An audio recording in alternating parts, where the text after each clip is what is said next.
What's going on YouTube? Welcome to a video where I talk about Battlefield 4's graphical settings, but first I'm going to make a major announcement. If you are using Windows 8 and you have an Nvidia GPU, be sure to upgrade to the latest Battlefield 4 beta drivers. But if you're using Windows 7, use any previous driver. I'm not sure what AMD has on their end. I'm an Nvidia guy myself, but Battlefield 4 is an AMD Gaming Evolved title, so AMD users shouldn't have very much problem. I am impressed with the optimization of the game out of the box. I get 80% to 75% max GPU usage compared to only 55% in Battlefield 3, and I use 2.2 gigs of video RAM, but that is expected because I use super sampling in my graphical settings. I think the game has good SLI scaling and very good CPU versus GPU usage, but mind you, this is coming from a guy with an i7-4930K and GTX 780s and SLI, so your mileage may vary. I don't think we can expect much more optimization from DICE. Most of the work on their part in the future will be to resolve graphical glitches. There will be driver work from Nvidia and AMD, but in the near future we should see a 10% improvement at best. You won't be able to turn a GTX 760 into a GTX 770.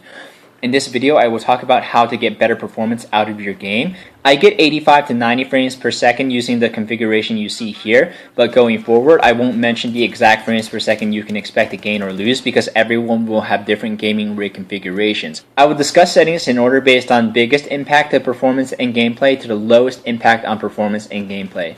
For resolution scale, you should set it to at least 100% unless you're playing on a laptop or a Best Buy PC. You can lower other settings, but 100% is the baseline. Raising it will use CPU, GPU, and heavy amounts of video RAM. If you go higher than 100, you are super sampling, which means you're rendering at a higher resolution, scaled back to your resolution. This is the basis for super sample anti-aliasing. You get better quality picture, but you also get a high performance impact. Texture quality is very self-explanatory. Lighting affects shadows, reflections, and specularity, which Skyrim veterans will know as shininess. These are worth sacrificing to get more frames. Ambient occlusion is the self-shadowing of objects. If you're on AMD, use HDAO. If you're on Nvidia, use HBAO. This has a major impact on performance. It doesn't add to the gameplay, it's just eye candy. If you turn it off, the game will look less dark, and you might be able to see enemies easier. Next, we have anti-aliasing deferred and anti-aliasing post. Only choose to use one. You may lose overall quality if you use both.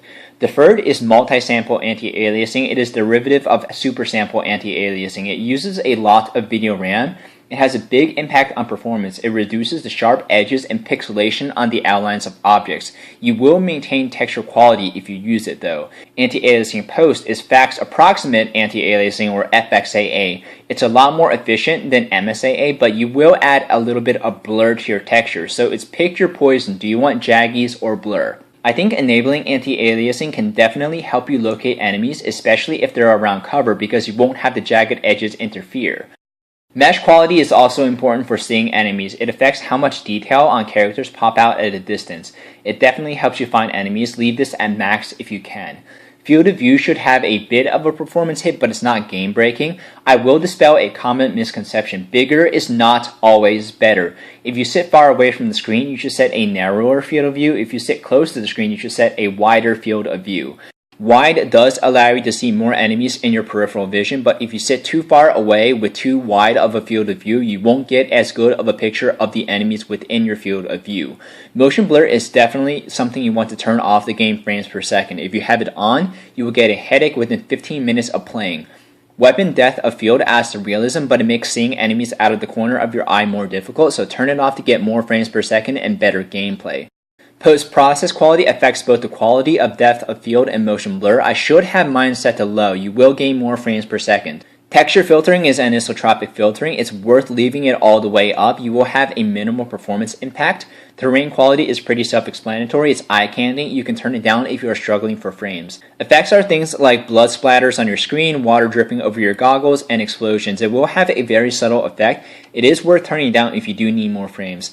Terrain decoration doesn't seem to have much of an effect either way. But anyways guys, I hope I've been able to help you. This video, Windows 8 is definitely worth upgrading to, not just for Battlefield 4, but for other games in the future that will be sure to make use of DirectX 11.2. Thank you very much for watching. My name's David and I'll see you next video.